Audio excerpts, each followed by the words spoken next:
de esta hermosa epístola que Pablo le escribió a la iglesia de los tesalonicenses.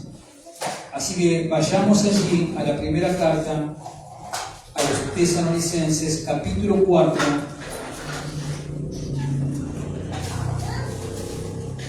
Y capítulo 5.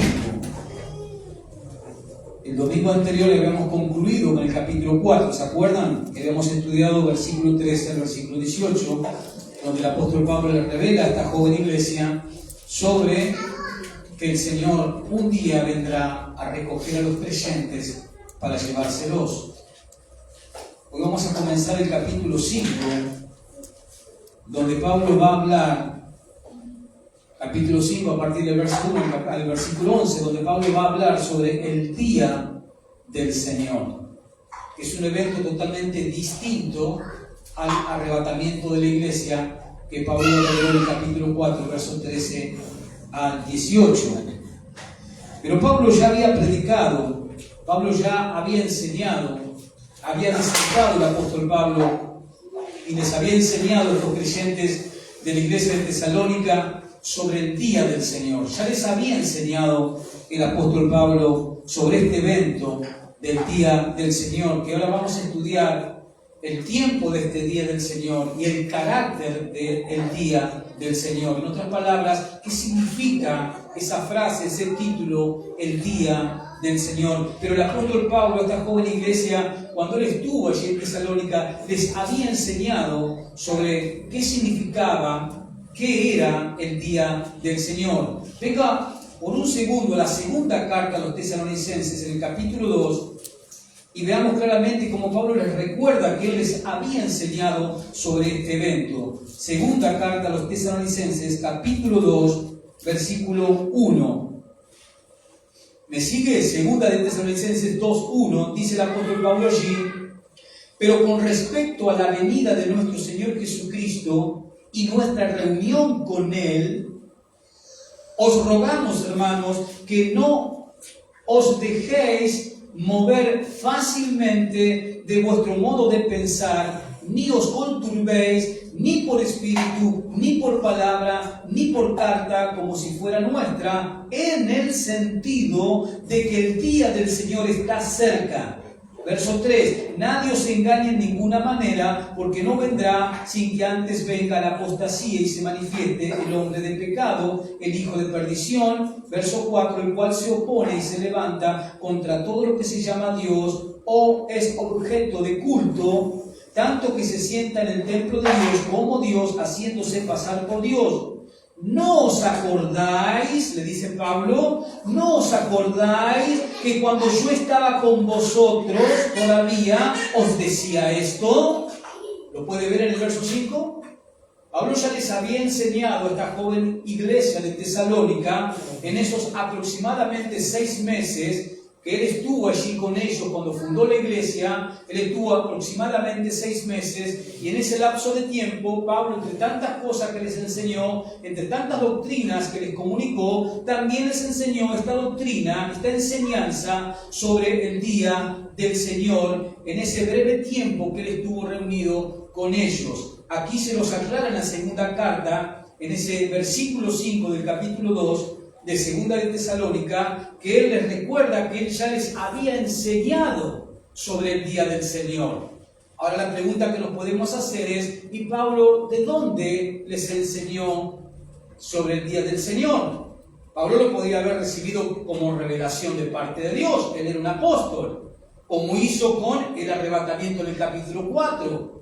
Pero claramente el día del Señor está claramente redactado, enseñado, revelado en el Antiguo Testamento por medio de los profetas.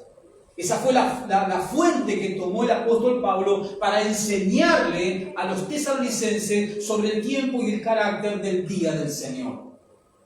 Él fue a esa fuente que eran las escrituras de los profetas del Antiguo Testamento. Pero Pablo ahí en la segunda carta les recuerda en el capítulo 2, verso 5, ¿no os acordáis, le dice Pablo, que cuando yo estaba todavía con vosotros les enseñaba sobre estas cosas, sobre el día del Señor?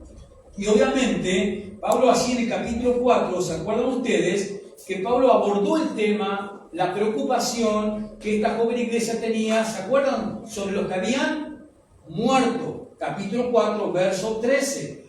Pablo abordó esa preocupación que ellos tenían, ¿no? Que había inundado de tristeza sus corazones, porque ellos pensaban que los que habían muerto se iban a perder el regreso del Señor cuando el Señor venga a buscar a la iglesia, lo cual Pablo en el capítulo 4, versos 13 al 18, les revela ese misterio que es el arrebatamiento de la iglesia y les dice que los muertos en Cristo iban a resucitar primero. Luego nosotros que estemos vivos, le dice Pablo, seremos arrebatados juntamente con ellos en las nubes y así recibiremos al Señor en el aire y estaremos siempre con el Señor.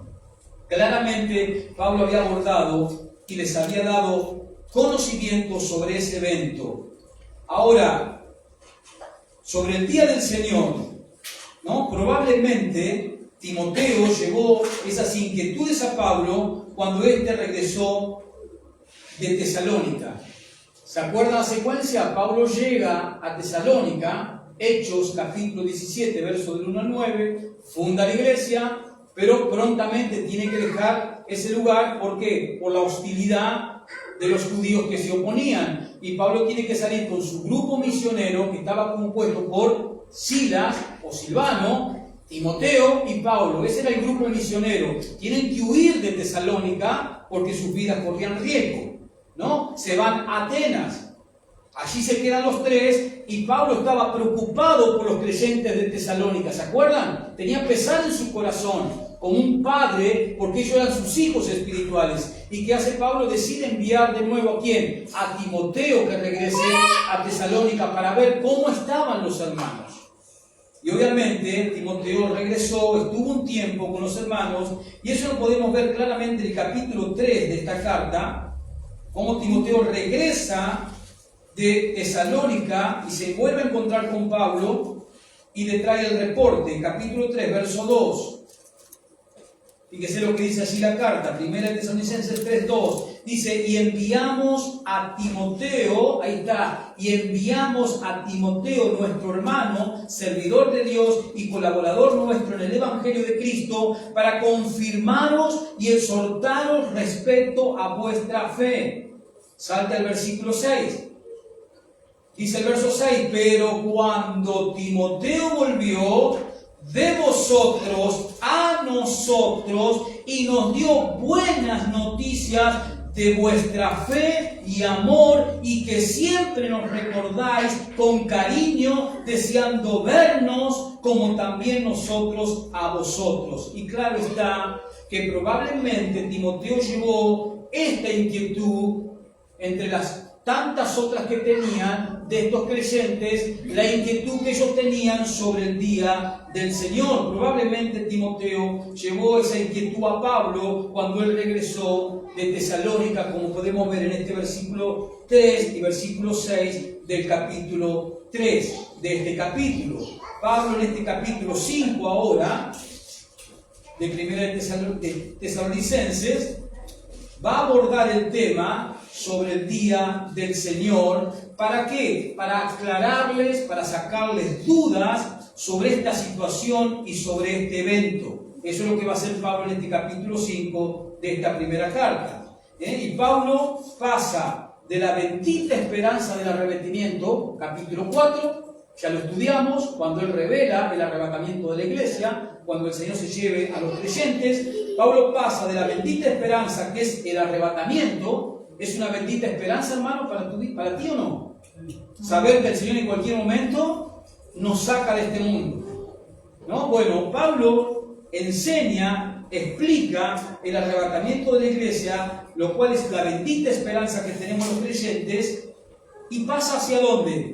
Pasa en el capítulo 5, en los primeros versículos, pasa al evento que es totalmente distinto al arrebatamiento, pasa a un evento aterrador, a un evento horrible y a un evento destructivo, que es el día del Señor. Ese es el carácter del día del Señor. Va a ser un evento aterrador, horrible y totalmente destructivo. Para que tengamos un ejemplo de lo que va a ser ese tiempo, vayamos al libro de Apocalipsis, al capítulo 6. para que tengamos una pequeña apreciación de cómo será ese tiempo. Capítulo 6 de Apocalipsis.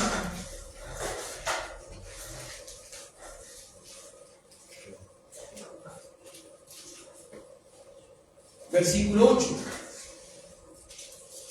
Y recuerde que el libro de Apocalipsis, a partir del capítulo 6 hasta el capítulo 19, describen el día del Señor. Todos esos capítulos describen lo que va a suceder en la tribulación y la gran tribulación. Pero fíjese lo que dice allí Juan en esta visión, versículo 8 del capítulo 6 de Apocalipsis. Dice Juan: miré, y he aquí un caballo amarillo, y el que lo montaba tenía por nombre Muerte. Y el Hades le seguía, y le fue dada potestad sobre la cuarta parte de la tierra para matar con espada, con hambre, con mortandad y con las fieras de la tierra. Iba a matar la cuarta parte de la humanidad. Venga al capítulo 9 y vaya notando, la cuarta parte de la humanidad va a morir en esas plagas que recién leí. Capítulo 9, versículo 18. Apocalipsis 9, 18 dice: por estas 3 plagas fue muerta la tercera parte de los hombres, por el fuego, el humo y el azufre que salían de sus bocas. Tenemos la tercera parte, y en el capítulo 6 teníamos, versículo 8, la cuarta parte. Si usted hace una suma, se va a encontrar con que en ese tiempo del día del Señor, en ese tiempo de la tribulación y la gran tribulación, va a morir la mitad de la humanidad. Para que tenga una idea, lo terrible, lo nefasto, lo horrible y destructivo que va a ser ese evento del día del Señor, descrito claramente en el Antiguo Testamento y en el cual Pablo le enseñó a los creyentes de Tesalónica. Pero ¿por qué al arrebatamiento se lo llama la bendita esperanza para la iglesia, para el creyente? Porque el arrebatamiento, antes que venga el día del Señor, ¿qué hace el arrebatamiento? Saca al creyente para que el creyente no esté en ese momento. Por eso el arrebatamiento Pablo lo llama la bendita esperanza, como le dice a Tito en la carta que le escribe a su discípulo Tito, así en la carta pastoral. Pero para que tengamos, ¿no?, un adelanto de lo que es este tiempo terrible llamado el día del Señor de las Escrituras, la mitad de la humanidad va a morir. Y nosotros ya sabemos, hermanos, en el mundo que vivimos actualmente, que hoy la cantidad de armamento nuclear que tienen varias naciones en el mundo, tranquilamente se puede cumplir que la mitad de la humanidad muera, ¿o no? Tranquilamente. O sea, las herramientas para que esto se cumpla ya están. No es que hay que esperarlas, ya están entre nosotros. Solo falta que a algún desquiciado se le ocurra lanzar la primera para que todos los demás lancen las que siguen. Y esa es una forma en la cual muchas bombas nucleares en distintas partes del globo terráqueo explotando tranquilamente pueden aniquilar la mitad de la humanidad. Pero eso no va a suceder hoy, hermanos. Porque primero el Señor, ¿qué va a hacer? Se va a llevar la iglesia.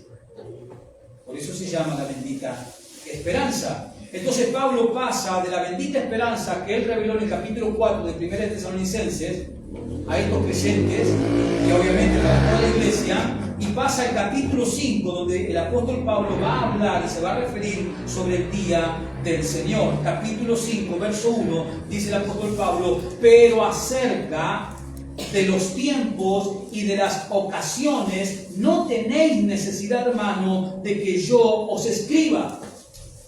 Y se está refiriendo al tiempo y las ocasiones de ¿qué? Del día del Señor. Y nuevamente le dice el apóstol aquí a estos creyentes: no tenéis necesidad, hermano, de que yo escriba. Pero de hecho va a escribir para aclararle algunas cosas. ¿Pero por qué le dice no tenéis necesidad? Porque Pablo ya les había enseñado sobre esto. Pero obviamente había dudas que aclararle a estas personas. Vamos a tratar por el tiempo, si podemos, estudiar los primeros 3 versículos del capítulo 5. Pero acerca, verso 1, de los tiempos y de las ocasiones, no tenéis necesidad, hermanos, de que yo os escriba. Verso 2, porque vosotros sabéis perfectamente que el día del Señor vendrá así como ladrón en la noche, que cuando digan paz y seguridad, entonces vendrá sobre ellos destrucción repentina, como los dolores de la mujer encinta, y no escaparán. Con la ayuda del Espíritu Santo trataremos de estudiar estos 3 versículos. Comienza diciendo en el verso 1 Pablo, pero acerca de los tiempos y las ocasiones, dice aquí el apóstol. Pero esa palabra es importante. Pablo muchas veces usaba esta forma de escribir, ¿no? Este pero que pone ahí. Pablo usó con frecuencia esta frase, pero, para indicar cambios dentro del mismo tema que está desarrollando. Pablo está desarrollando temas escatológicos. Los empezó a desarrollar en el capítulo 4, verso 13. Y en este mismo tema, Pablo va a cambiar, en este tema escatológico, terminó de hablar del arrebatamiento, ahora va a hablar del día del Señor. Por eso él dice, pero acerca. Viene hablando del arrebatamiento en los versículos anteriores, ahora va a cambiar. Y ahora va a hablar del día del Señor. Por eso dice, pero acerca. Y Pablo con frecuencia usa esta frase para indicar cambios dentro del mismo tema general que está tratando. Y el tema general es un tema escatológico. Fíjense el ejemplo de estos cambios que hace Pablo. Fíjense el versículo 9 del capítulo 4. Para que veamos cuál era la costumbre de Pablo cuando escribía. Capítulo 4, verso 9. Tiene un ejemplo. Nuevamente, pero, dice Pablo, acerca del amor fraternal. Dentro del mismo tema, él va a cambiar ahora y usa esta frase, pero acerca. Fíjense allí en el versículo 13 del mismo capítulo. Tampoco queremos, hermanos, que ignoréis. Ahí vuelve a tratar otro tema, y este va a ser el arrebatamiento. Y constantemente en sus epístolas, Pablo hace lo mismo. Dentro de un mismo tema, él usa el pero para cambiar de tema, pero sin salir del contexto en el cual él está enseñando. Volvemos al capítulo 5. Pablo dice, pero acerca de los tiempos y de las ocasiones. ¿Qué está diciendo Pablo allí? Aquí estas palabras, tiempos y ocasiones, ambos términos se refieren a la medición y el carácter del tiempo. A eso se refieren estas dos palabras. A la medición y al carácter del tiempo. Uno es tiempo de reloj, el tiempo de calendario, o sea, el tiempo crono en griego. Tiempo crono, ese es el tiempo que usamos en el reloj, es el tiempo del calendario, tiempo crono. Pero después está la palabra ocasiones. Esa palabra en el griego es kairos y significa periodos de tiempo específicos. Lo que Pablo está diciendo aquí, los tiempos y las ocasiones, tiempo lineal, tiempo del calendario, pero después también ocasiones, o sea, periodos de tiempo específicos en esa línea de tiempo general. Eso es lo que está diciendo el apóstol Pablo aquí, tiempos y las ocasiones, ¿no? Uno es el tiempo del reloj, como dije, del calendario, y el otro es el tiempo, ¿no?, específico de algún evento especial y específico. Por ejemplo, en la línea de tiempo, el arrebatamiento es ¿qué? Una ocasión, un tiempo ¿qué? Específico dentro del tiempo general, dentro del tiempo lineal del reloj, del calendario, hay un tiempo específico en el cual Dios se va a llevar a la iglesia. Eso está hablando Pablo. Tiempos y ocasiones. Tiempo, línea general del tiempo. Ocasiones, tiempos específicos. En un tiempo específico, Dios, ¿qué va a hacer? Se va a llevar a la iglesia. En un tiempo específico, ¿qué vendrá? El día del Señor. En un tiempo específico, Cristo vendrá a la tierra nuevamente a reinar. Esas son ocasiones, o sea, tiempos específicos, tiempos kairos, como se llama la palabra en el griego. Y tenemos un ejemplo, por ejemplo, vamos a Lucas, capítulo 21, Evangelio de Lucas. Hay muchos textos para fundamentar esto, pero por cuestión de tiempo vamos a ir a una sola cita, que es Lucas, capítulo 21. Lucas capítulo 21. Lucas 21, versículo 24.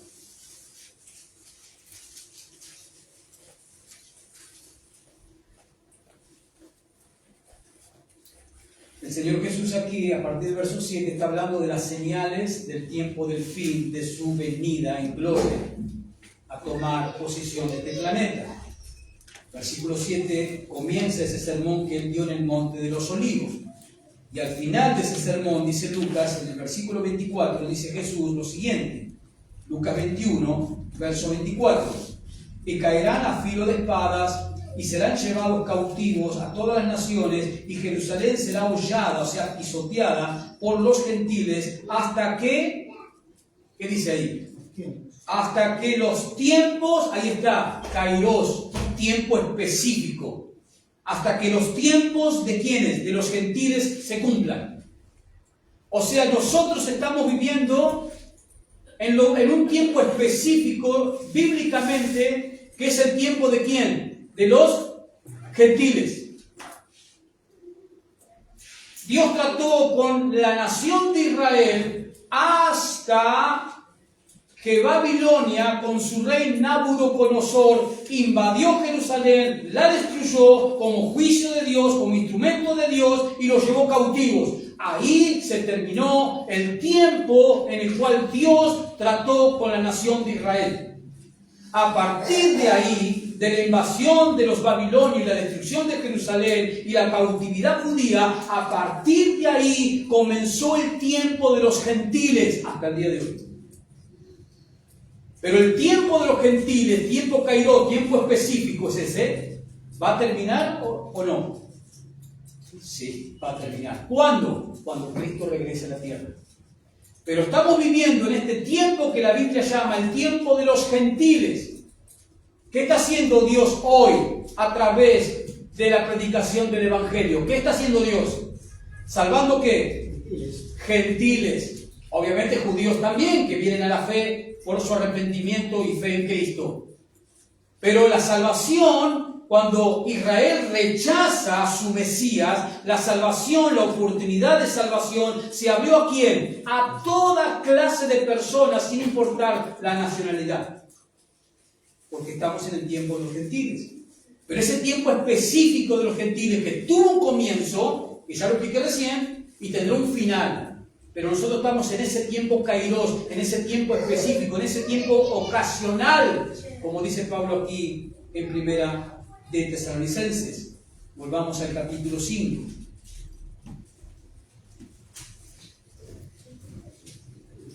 Pero acerca de los tiempos y de las ocasiones, dice el apóstol Pablo, y ya vimos qué significa eso. Y el hecho, fíjense un detalle importante acá, el hecho de que estos dos sustantivos, ¿cuáles? Tiempo y ocasiones, esos dos sustantivos, tenemos que tener en cuenta que estos dos sustantivos están como en singular o en plural. ¿Qué dice? Fíjense sus ojos ahí. ¿Tiempo o tiempos?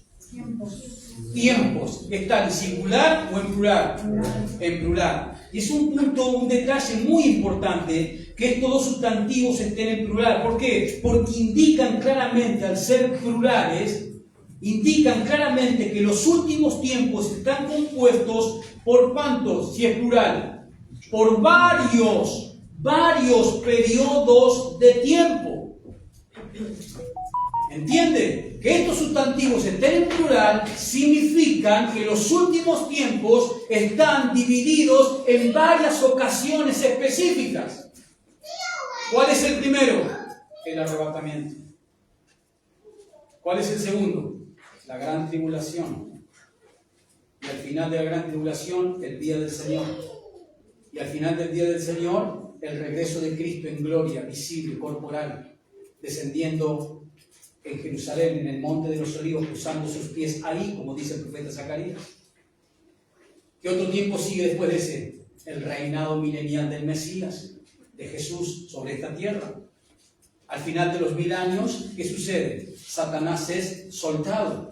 Una nueva sublevación contra el reinado de Cristo. La destrucción de esa sublevación. ¿Qué más llega? La destrucción de este universo, de este cielo y de esta tierra. ¿Qué más? El juicio del gran trono blanco. Y al final, la nueva tierra y el nuevo cielo. ¿Se dan cuenta? Por eso están en plural, tiempo y ocasiones. Porque ese tiempo está dividido en varias facetas específicas. En el plan que Dios ha trazado, en el plan redentor que Dios trazó antes de que este mundo exista. Eso es lo que Pablo está queriendo enseñarles a los tesalonicenses, pero acerca de los tiempos y las ocasiones. Sigue diciendo, no tenéis, le dice Pablo, le recuerda Pablo, no tenéis necesidad, hermanos, de que yo os escriba.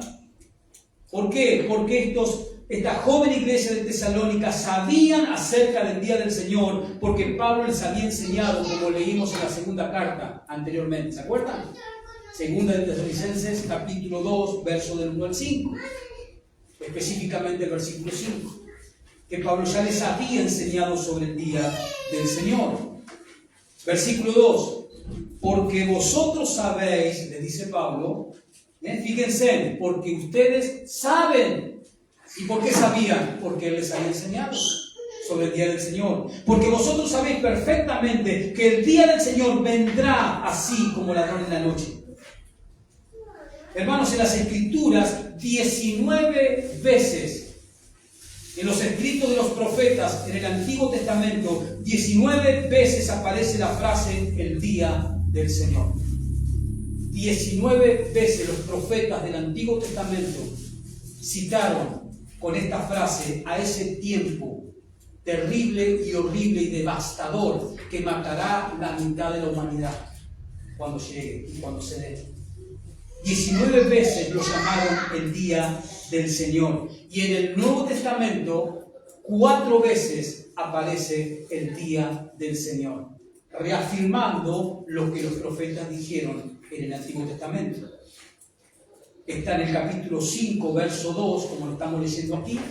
¿Lo puede ver? Verso 2. Porque vosotros sabéis perfectamente que el día del Señor. También aparece en Hechos 2.20, aparece en 2 de Tesalonicenses 2.2 y en 2 de Pedro 3.10. Son las únicas 4 citas donde aparece esa frase, el día del Señor. Y si usted lee el contexto donde aparece, va a ver que se refiere a ese momento, ese tiempo específico de destrucción, calamidad, hambres, guerras por doquier y destrucción total. No solamente a nivel terrenal, sino cósmico. Pero 19 veces aparece en el Antiguo Testamento. Los profetas escribieron acerca del día del Señor para describir claramente que el carácter del día del Señor se refiere a juicios. A juicios. De parte de un Dios santo contra el pecado de la humanidad. El carácter del día del Señor se caracteriza especialmente por juicios históricos próximos en los tiempos de los profetas. Vayamos a ver algunos ejemplos. Isaías, capítulo 13.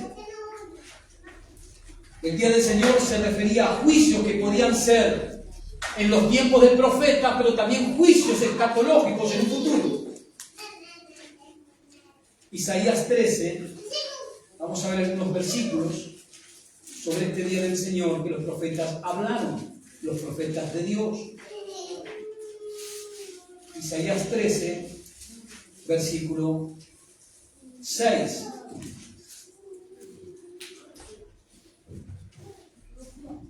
Y veamos cómo el profeta Isaías hace alusión a este terrible día de juicio, llamado por los profetas 19 veces en el Antiguo Testamento el día del Señor. Llamado así el día del Señor en el Nuevo Testamento en 4 citas bíblicas. Y siempre se refieren al mismo evento de juicio de parte de Dios. Un tiempo único, nunca lo hubo y nunca lo habrá. ¿Se acuerdan lo que dijo Jesús en el Sermón del Monte de los Olivos? Mateo 24, verso 21, que dijo el Señor, un tiempo que nunca hubo y nunca va a volver a haber. Único, ese es el día del Señor. ¿Qué dice el profeta Isaías, versículo 6 del capítulo 13? Aullad, porque cerca está el día de Jehová, el día del Señor. Vendrá como asolamiento del Todopoderoso. ¿Cómo va a venir ese día? Como asolamiento del Todopoderoso. Verso 7. Por tanto, toda mano se debilitará y desfallecerá todo corazón de hombre, y se llenarán de terror, angustia y dolores se apoderarán de ellos. Tendrán dolores como mujer de parto, se asombrarán cada cual al mirar a su compañero, y sus rostros de llamas. Versículo 9. He aquí, el día de Jehová viene. ¿Y cómo es ese día? Terrible y de indignación y de ardor, de ira, para convertir, ¿qué? ¿Jerusalén solamente? La tierra en su totalidad. Para convertir la tierra, dice claramente, en soledad, y raer de ella a sus pecadores. Verso 10. Por lo cual las estrellas de los cielos y sus luceros no darán su luz, y el sol se oscurecerá, y al nacer, y la luna no dará su resplandor. Verso 11. Y castigaré al mundo por su maldad, y a los impíos por su iniquidad, y haré que cese la arrogancia de los soberbios, y abatiré la altivez de los fuertes. Haré más precioso que el oro fino al varón, y más que el oro de Ofir al hombre.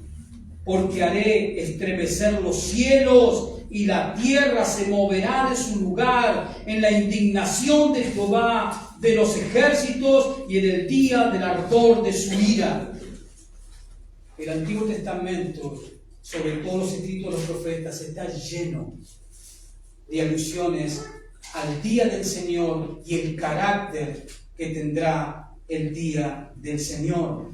Ezequiel, Amós, Joel, Sofonías, Abdías, todos los profetas, menores y mayores, se refirieron a este día terrible de Jehová, que obviamente su cumplimiento es para un futuro, pero es un día terrible. Por eso entendemos que Jesús nunca puede permitir que su iglesia esté en la tierra cuando el día del Señor se desate con sus juicios contra la soberbia, contra el pecado de una humanidad rebelde, incrédula, idólatra, que no quiere arrepentirse, o se quiere arrepentir el ser humano. ¿Qué te pasa a ti cuando le hablas a alguien de Cristo y le invitas a la iglesia y le quieres hablar de Jesús? ¿Cuál es la respuesta que tienes en un 99%? Es negativa. De distintas formas, pero negativa al fin. Pero el Señor un día va a juzgar a este mundo, claramente. Fíjese a Joel, escuche a Joel, capítulo 2, el profeta Joel, uno de los profetas menores, después de Ezequiel, después de Daniel, vienen los profetas menores. Joel, capítulo 2, hablando también del día del Señor. Joel, capítulo 2, versículo 30.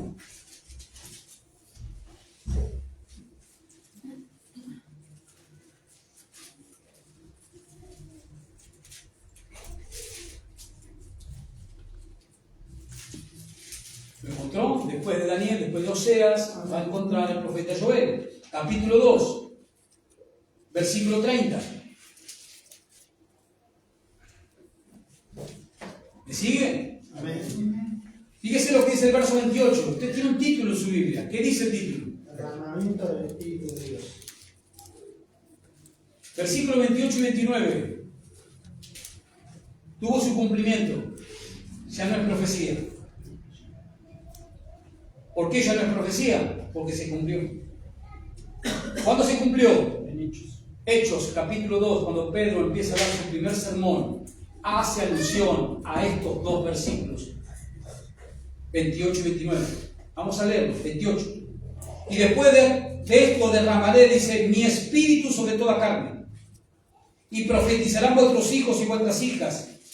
Vuestros ancianos soñarán sueños y vuestros jóvenes verán visiones. Verso 29. Y también sobre los siervos y sobre las siervas derramaré mi espíritu en aquellos días. ¿Qué días? Pentecostés. Ahora, los versículos que siguen, ¿se cumplieron? Leamos. Verso 30. Y daré prodigios en el cielo y en la tierra sangre y fuego y columnas de humo. ¿Sucedió eso cuando descendió el Espíritu Santo en Pentecostés? No. Pero sigamos escuchando Joel. Verso 31. El sol se convertirá en tinieblas. Fíjense que estas mismas señales las predicó Jesús en el Sermón del Monte de los Olivos, en el capítulo 24 de Mateo, cuando habla de su segunda venida, las cosas que iban a suceder en el cielo, las mismas que Joel está describiendo. ¿Por qué? Porque Jesús en Mateo 24 estaba hablando de lo mismo que Joel está hablando aquí.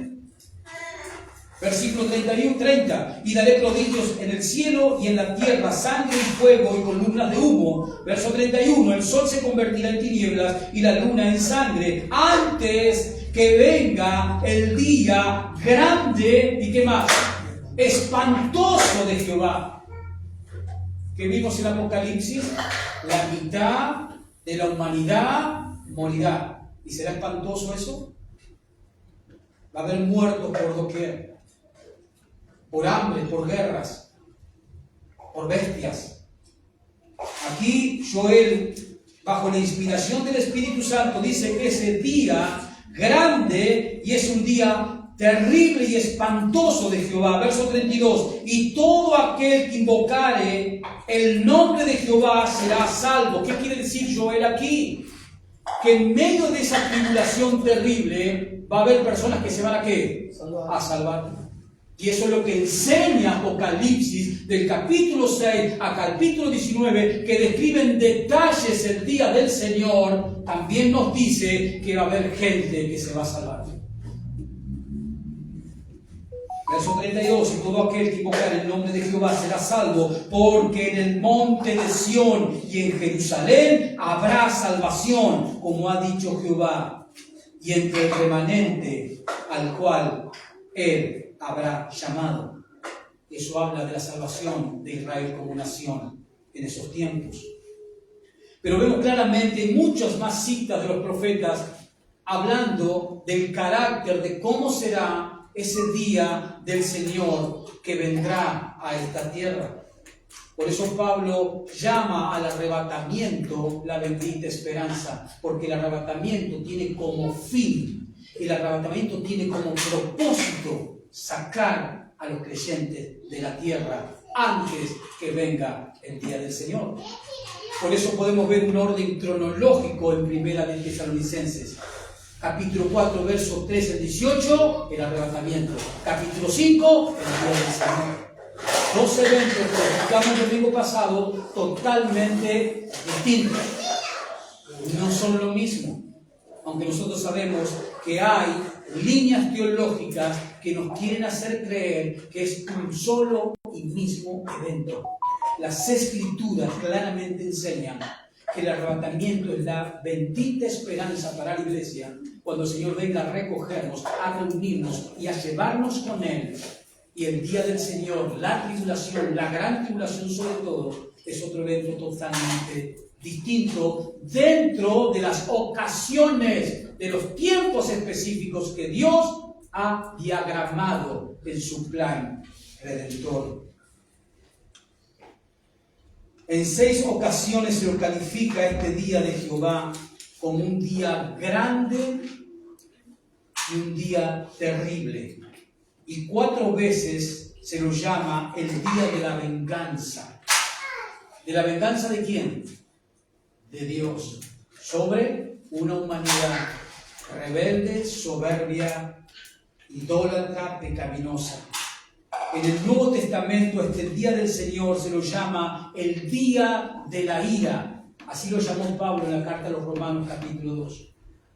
A este día del Señor, el día de la ira de Dios, cuando Dios descargue toda su ira sobre un mundo rebelde y un mundo impío. Y también se lo llama el día de la visitación. Y en Apocalipsis lo llama el apóstol Juan el día, gran día del Dios Todopoderoso. porque va a ser cuando Dios descargue sus juicios justos, sus castigos justos contra esta humanidad pecadora. Pero vamos al capítulo 5 de Primera de Tesalonicenses. Ya vimos el versículo 1, donde Pablo les dijo a estos creyentes: pero acerca de los tiempos y de las ocasiones, no tenéis necesidad, hermanos, de que yo escriba, porque vosotros sabéis perfectamente que el día del Señor vendrá, así como ladrón en la noche.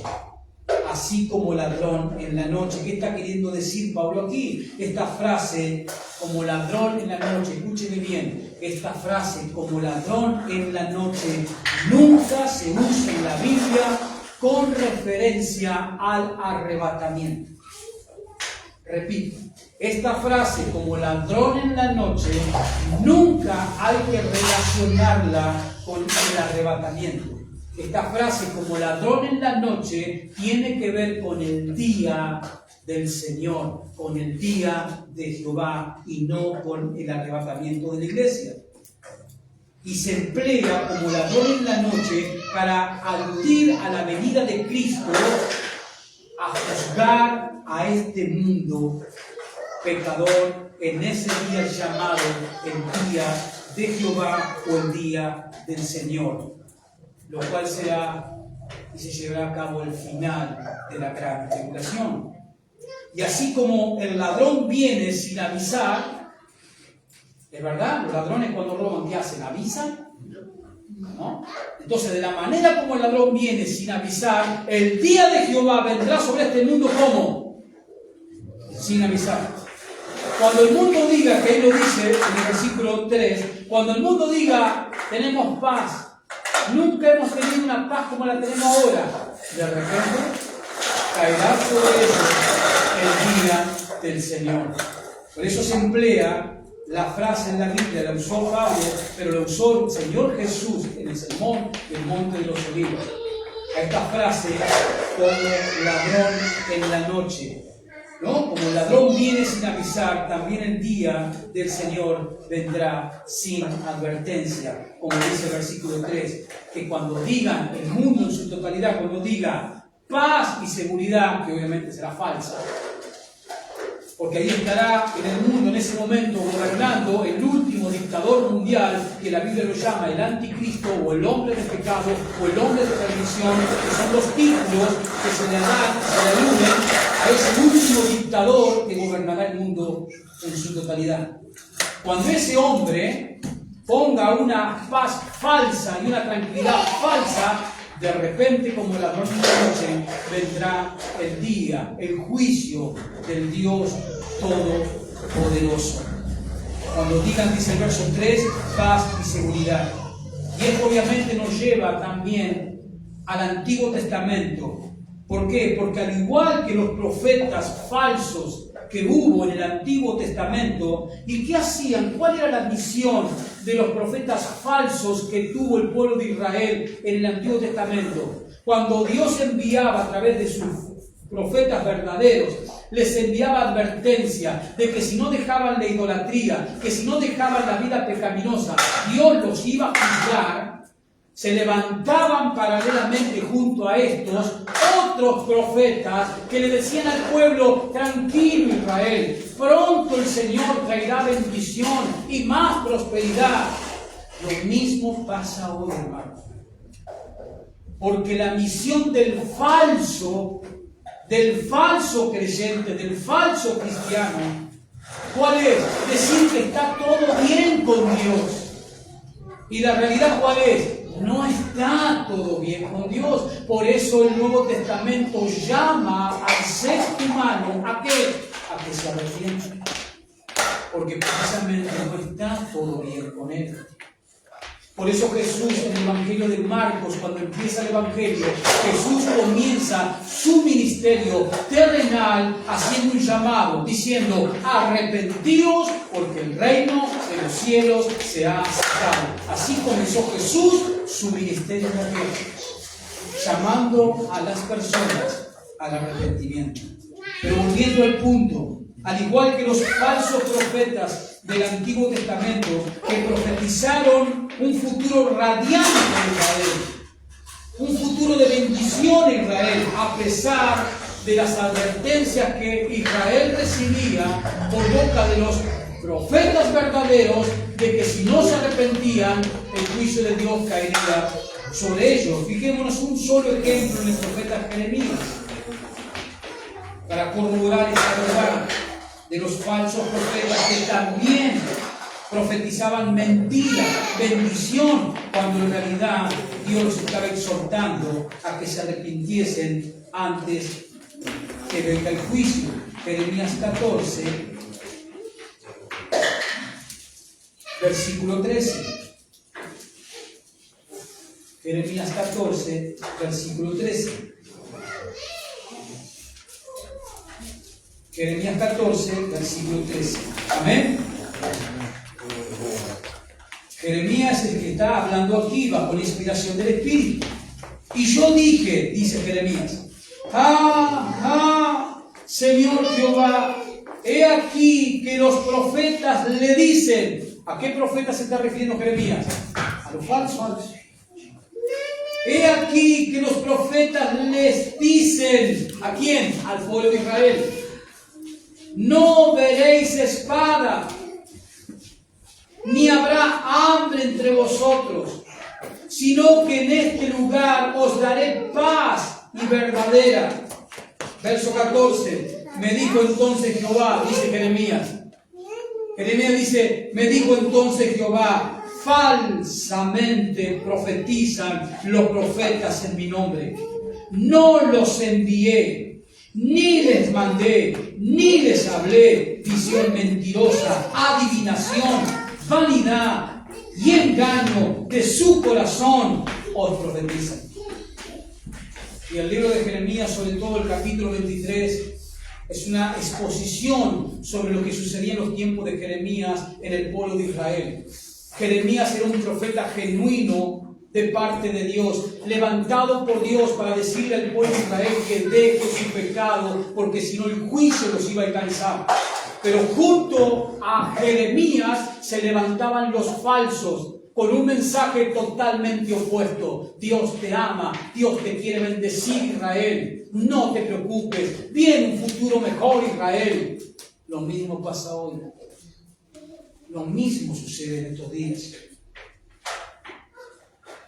Pero también en ese tiempo de tribulación al final, en ese periodo de tribulación y gran tribulación al final de los tiempos, también el mundo se va a inundar de falsos profetas, que en medio del caos que estará sufriendo la humanidad, estos mentirosos se levantarán a puñados, plagarán el planeta, diciéndole a la humanidad que está todo bien con Dios, que pronto todo pasará y que todo va a reverdecer. Cuando lo que no se espera es que el día de Jehová caerá sobre ellos como ladrón en la noche. Cuando estos falsos le digan paz y seguridad, se derramará sobre este mundo lo terrible del día del Señor. De la misma manera lo harán en los tiempos previos al día de Jehová. En esos últimos tiempos se levantarán multiplicados por doquier los falsos profetas diciéndole a la humanidad está todo bien, cuando en realidad está todo mal y está a la umbrera del día de Jehová sobre este mundo. Dice el versículo 3 de Primera de Tesalonicenses, volvamos allí, del capítulo 5.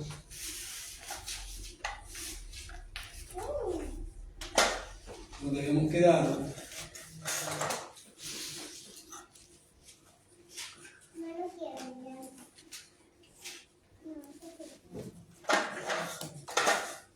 Versículo 3, porque cuando digan paz y seguridad, entonces vendrá sobre ellos la destrucción repentina, como los dolores de la mujer encinta, y no escaparán.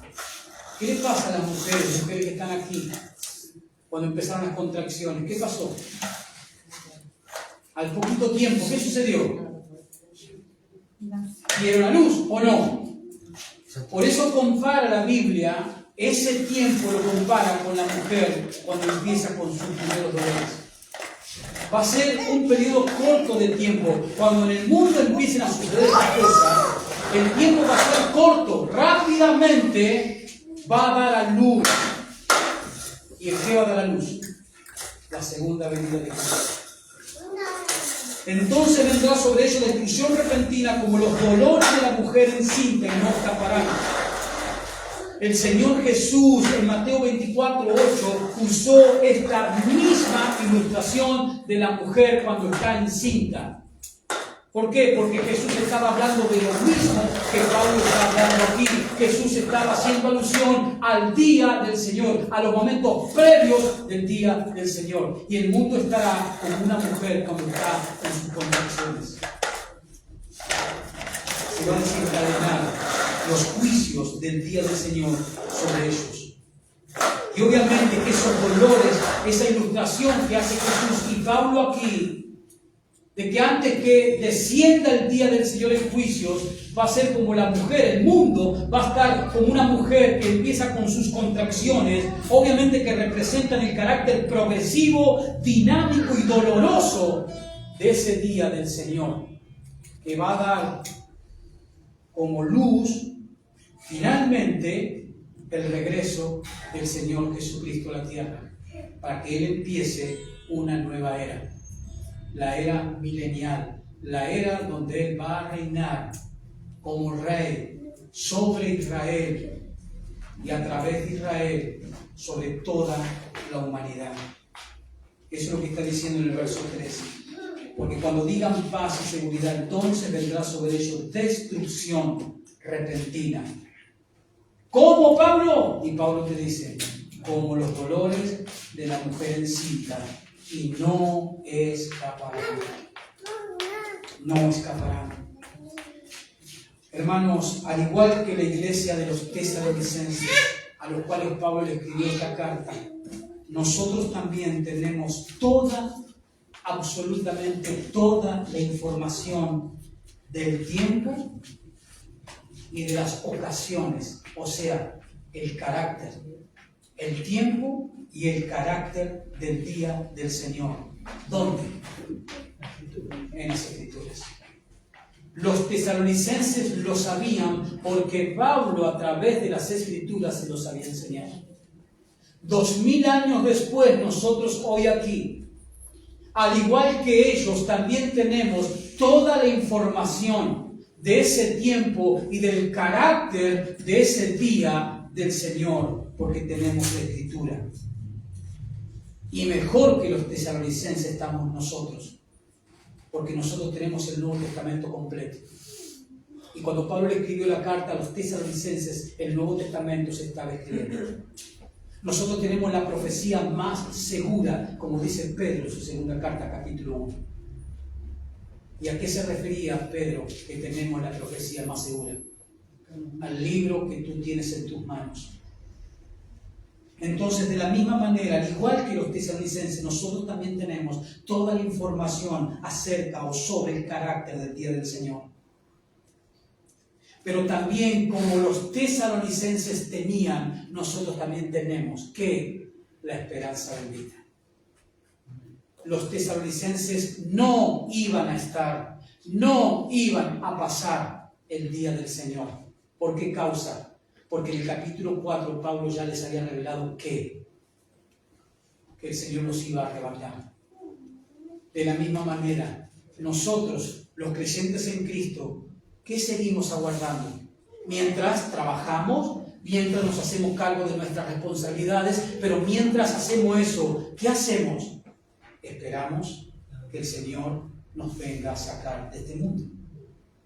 Mientras seguimos con nuestras actividades habituales, con nuestras responsabilidades, no obstante, estamos siempre al acecho, preparados, pendientes de que en un abrir y cerrar de ojo, como Pablo dijo en 1 Corintios 15:51, en un abrir y cerrar de ojo en la final trompeta, porque sonará la trompeta y los muertos en Cristo resucitarán primero, luego nosotros, los que vivamos, seremos arrebatados juntamente con ellos. De la misma manera que los tesalonicenses, hermanos, nosotros esperamos esa esperanza bendita. Y obviamente, hermanos, que nos llena de gratitud hacia Dios el saber que el Señor no va a permitir, no va a dejar que su cuerpo, que es la iglesia, pase por ese día terrible, nefasto, destructivo, mortal, que será el día del Señor, al final de la gran tribulación. Eso es lo que enseñó el apóstol Pablo, bajo la inspiración del Espíritu Santo. No importan las explicaciones, no importa a las conclusiones que han llegado muchos teólogos, muchos estudiosos de la Biblia a lo largo de 2000 años de existencia que tiene la iglesia en la tierra. Lo que importa es lo que dice la Escritura. Y lo que la Escritura dice es lo que Pablo le enseñó a esta iglesia joven en Tesalónica. Que antes que venga el día del Señor, la iglesia será sacada, la iglesia será arrebatada por el Señor. No importa las explicaciones, las conclusiones que lleguen ciertos eruditos bíblicos. Lo que nos tiene que importar y lo que tenemos que estudiar y lo que tenemos que creer es lo que dice la Escritura. Que el Señor va a sacar su iglesia. Que cuando el Señor venga a tomar su iglesia, los que hayan muerto creyendo en Cristo van a resucitar. O sea, toda aquella persona, familiar tuyo, amigo tuyo, conocido tuyo, que tú sabes que él murió siendo un cristiano, lo volverás a ver. Y cuando lo vuelvas a ver, estarás con él para siempre. No así el incrédulo, quien cuando muere va a un lugar llamado infierno, a espera de ser sacado de allí para ir al juicio del gran trono blanco, donde lo único que va a escuchar va a ser la sentencia por no haberse arrepentido mientras estuvo en la tierra y por no haber creído en la única salvación que Dios ha provisto para la humanidad, la cual consiste en una persona llamada Jesucristo.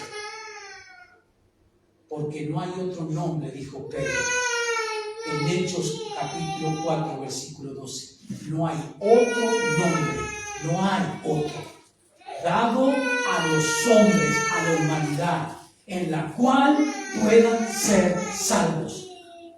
No hay otro nombre, no hay religión, no hay otro hombre, no hay otro nombre, no hay fuera de Cristo, no hay salvación. O crees en Cristo o arderás en el infierno por toda la eternidad.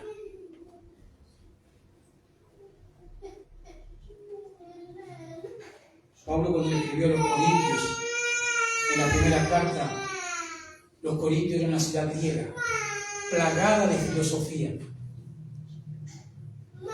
La cúspide de la filosofía, los griegos. Cuando Pablo llegó con el Evangelio y predicó el Evangelio, decían que Pablo era un necio, un tonto. Pero Pablo dio vuelta, cambió esa ecuación. El necio, el tonto, porque eso es lo que significa esa palabra necio, tonto, estúpido, son aquellos que rechazan esta salvación tan simple como es creer, poner toda tu confianza, toda tu vida, depositarlas en las manos de un ser que se llama Jesucristo. Pero eso para el mundo incrédulo es una soncera. Para las personas que rechazan, nosotros que creemos esto y nosotros que nos reunimos domingo acá, somos tontos. Somos personas vulnerables, somos personas que nos manipulan y ellos son los sabios. Pero resulta que ellos se están yendo al infierno y nosotros ya estamos en la gloria. Gracias al haber creído en el mensaje, en el único mensaje de un nombre que es sobre todo nombre, como Pablo dijo a los filipenses. El nombre es el de Jesús. Bendito sea el nombre del Dios encarnado, del Dios todopoderoso, que un día se humilló y se hizo hombre, se humilló y puso sus pies en este mundo que es un chiquero de pecado.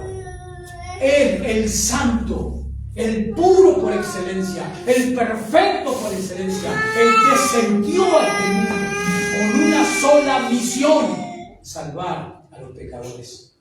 ¿A quiénes? A los que creen, a los que se humillan, a los que reconocemos que no podemos, no tenemos nada que podamos ofrecerle a un Dios santo al cual hemos ofendido con nuestros pecados todo el tiempo. Y hemos reconocido que necesitamos una justicia. Y Jesús vino a darnos esa justicia y gratis. Para que el que crea en Él tenga vida eterna. ¿Quién? El que cree en Él. Póngase de pie, hermanos, y vamos a darle gracias al Señor por su palabra. Amado Señor, te damos en verdad muchísimas gracias, Señor, por tu palabra. Te damos gracias por entender, Señor, lo que tú a través del apóstol Pablo le enseñaste a esos creyentes de la iglesia de Tesalónica. Les enseñaste por revelación sobre el arrebatamiento, lo cual fue un misterio en el Antiguo Testamento, revelado en el Nuevo y precisamente a esa iglesia. Y la diferencia que hay con ese día nefasto, terrible, de mortandad y destrucción que es el día del Señor. A los tesalonicenses se les llenó el corazón de gozo, de esperanza en el regreso del Mesías. De la misma manera nosotros, Señor, tenemos nuestro corazón lleno de gozo y esperanza en el regreso de nuestro Mesías. Cuando Él venga a buscar su iglesia, desde las nubes las tomará y se las llevará. Y luego dará comienzo el terrible y nefasto día de oscuridad profunda, densa, como jamás esta humanidad ha padecido. Mientras tanto, Señor, danos fuerzas, convicción para seguir proclamando el nombre de tu Hijo a todo aquel que todavía no ha venido en arrepentimiento y fe. Ayúdanos como iglesia tuya, todos juntos como un cuerpo de Cristo, en nuestros lugares donde nos movamos, en nuestros lugares de influencia, a hablar, a testificar, a invitar, a hablarles de Jesús a las personas. Porque sin Jesús, cuando mueran, terminarán condenados eternamente. Señor, gracias te damos. Bendice, Padre, te ruego, cada familia que está aquí representada. Bendice cada alma. Bendice cada varón, cada cabeza de familia que está aquí. Bendícelo con sabiduría. Bendícelo, Señor, en su economía. Bendícelo en su salud. Bendice a cada mujer, a cada hermana, a cada esposa que está presente aquí. Fortalécela en su rol, en su función. Si son esposas, de ayudas idóneas, como tu palabra enseña. Bendice a los niños. Como tú dijiste, Jesús, cuando estuviste en la tierra, dejad los niños venir a mí y no se los impidáis, porque de los tales es el reino de los cielos. ¿Cuántos niños hay aquí, Dios mío? Tú los bendices, tú los ministras a tu forma, a tu manera, en tu sabiduría. Gracias por haberlos ministrado a cada uno de ellos también. Señor, ayúdanos, te necesitamos, Padre. Te necesitamos, Jesús. Gracias por tu palabra. Gracias por tu presencia aquí con nosotros, consolando corazones, fortaleciendo la fe de cada uno de nosotros. Gracias, Padre, en el nombre, sobre todo nombre, de tu inigualable y bendito Hijo, unigénito Hijo, quien es nuestro Rey, a quien esperamos ardientemente, deseando nuestro corazón. Señor, gracias. Amén y amén. Amén, hermano. Salúdese en el amor de Cristo como hermanos que somos.